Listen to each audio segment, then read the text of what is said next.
Welcome back to the Preaching Humanist with David Oliverio, that is I. I want to read you a little quote, and this is from about 2,000 years ago, and I want you to think, where do you think that you've heard this quote before, and does it sound familiar? The people are my siblings, and all living things are my companions, all under heaven, who are tired, disabled, exhausted, sick, brotherless, childless, widows or widowers. All are my siblings who are helpless and have no one else to appeal to. To care for them at such times is the practice of a good son or a good person. Well, many people have told me through the years, well, that sounds like something that comes from the Bible. That must be Jesus. Actually, it was a Confucian quote from a Confucian sage, a follower of Confucius, about 2,500 years ago, and 500 to 700 years prior to the writing of the Bible and the New Testament. I'm going to discuss these humanistic practical guides for ethical behavior, and they all preceded the Bible, Christianity, Judaism, and Islam. Number one, there's Confucianism, the Chinese philosopher Confucius. Confucius taught of filial love, or this parental child love, family relationships. He didn't stop there. But Confucianism teaches you take this love that you have for your family members and treat everybody the same. Treat them all as if they were your family members. Now, to me, this is good. I like this. And this is pure humanistic. There was no mention of anything supernatural or gods. Now, we've heard of the golden rule, right? Do unto others as you would have them do unto you. Believers think that this comes from the Bible. This is what Jesus said. Most of us know, those of us who have read world history, understand that that particular rule predated Christianity by hundreds of years. Buddha, Confucius, and the others used the same quote. And then we have Buddhism. And most people are very aware of Buddhism. But here we have a teaching of simply removing pain and suffering. I think that's a good thing. Now let's move along to Aristotle. Most people are very aware of Aristotelianism and that philosophy out of Greece. Now, Aristotle's premise obviously was, like all these other ancient philosophies, number one, the foundation and premise was to be an ethical, moral person. But Aristotle and some of the others did not stop with that.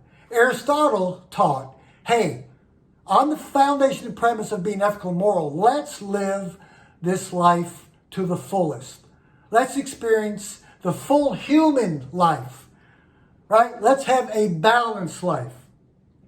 Human excellence, human flourishing, and human happiness. Now, Aristotle's take on the balanced life was, number one, physiological health. Now, I, as a personal trainer, and I've got a couple years to go before my honey bunny lets me retire, I had to do something when I quit preaching many, many years ago. I understand the concept of fitness and health physically. It does benefit your life. It brings balance to your life. Aristotle talked about the physiological health, also psychological health. Now, there are 5 characteristics of a healthy-minded, emotionally secure individual. They're trusting. Number one, they give people the benefit of the doubt. They trust people, rather than the type people that are wounded and hurt and not very secure emotionally or healthy-minded, who would say, I don't trust anybody. Number 2, a healthy-minded individual is very confident, not prideful or arrogant, but very confident. Number 3, they're optimistic. Rather than pessimist, they're optimistic. They look for the good things. They're very friendly. They go out, they make eye contact with people. They're very friendly with others, and they're open-minded, listening to other people, weighing out what this other person says, reading and being objective thinkers. So Aristotle discussed the entire balanced life and the flourishing of humanity. And then we had Stoicism, the Stoics, very similar to Aristotelianism. Their foundation, again, was ethics and morals. But above and beyond that, the Stoics taught on how to have a peaceful life, how to have a life free of internal and external stressors. How do you deal with hardships in life and suffering in life and ordeals that are difficult? Now, we hear all the time, I hear it, I used to preach it, that peace of mind comes through Jesus, the Prince of Peace. Well, Stoicism talked about having the peace of mind, dealing with hardships hundreds of years prior to Christianity, and, may I repeat and mention, never talked about anything supernatural or gods, pure humanistic. He taught that we should focus on the things that we have the power and control over to change. Now, the things you don't have the power and control over to change, don't deal with those. A very good advice of living a life free of stress, the full, flourishing, and balanced life of humanism. And then I close with Epicureanism, probably my favorite. One of the major Greek philosophers around 200-300 BCE. Now, Epicurus definitely started with the Epicurean garden, developing moral and ethical character, no doubt. But he went further as well. Epicurus taught that, hey, there's no evidence for anything supernatural, any gods above. Why don't we live our one and only life and make it worthwhile? Make it a happy life, a pleasurable life. Because we humans seek pleasure. I don't know of many people that actually seek pain and suffering. Most of us, at least those of us that are halfway normal and healthy-minded, seek things that are pleasurable. We avoid pain and suffering. So he taught that life, the balanced life. Now, Epicureanism has been misunderstood by the Christian right for many years. This thing they call hedonism, right? They interpret humanism or Epicureanism as this philosophy that is very self-centered. And it's all about me. It's not about other people. It's all about sin and sensual pleasure. Now, these are embellished lies. If they, the Christian right, would only read and study this stuff, they would understand that Epicureanism taught pleasures. But here's the type of pleasures he talked about. He discussed the chief goods.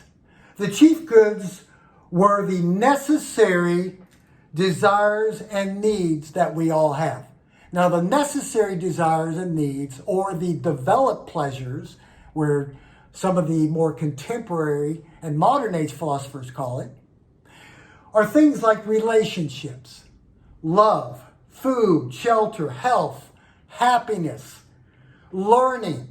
These pleasures are enough to make many people happy and content. Now, for me as a minimalist, I've been a minimalist my whole life, all 63 years I can remember. I really haven't had a need or desire for that much more than the basic needs. I'm just wired that way. Maybe I'm a little weird. And I don't judge the people that want more in life, a little spice in their life, which we will discuss. So Epicurus taught that this hedonism, his hedonism, was simply these basic needs and pleasures that we can have in life. Now, he also talked above just the basic necessary needs and desires. The unnecessary pleasures, for those that need a variety in life, the spice of life, a little octane in your unleaded gasoline, right? The balanced life. He talks about things that are pleasurable as long as they do not bring harm to other people. I know John Stuart Mills talked about that. the no harm principle. Now, there are things we can do outside of the basic needs that bring happiness, contentment, and pleasure to many individuals. Secular humanism promotes, like Epicurus, like the Stoics, like Aristotle taught, the full balanced human life. Not only the basic needs, the basic foundation of ethics and morals and becoming a good person, sharing it with others, selflessness, and enjoying the one life that we have, the balanced life.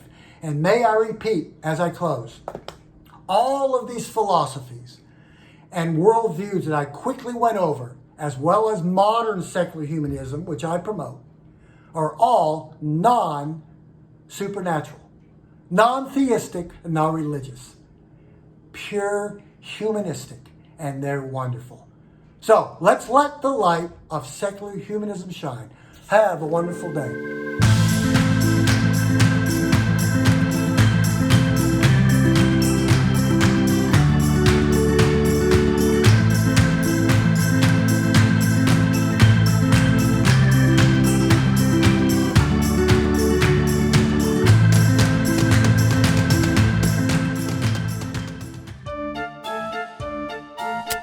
What are we doing, man? What are we doing? No, you're done.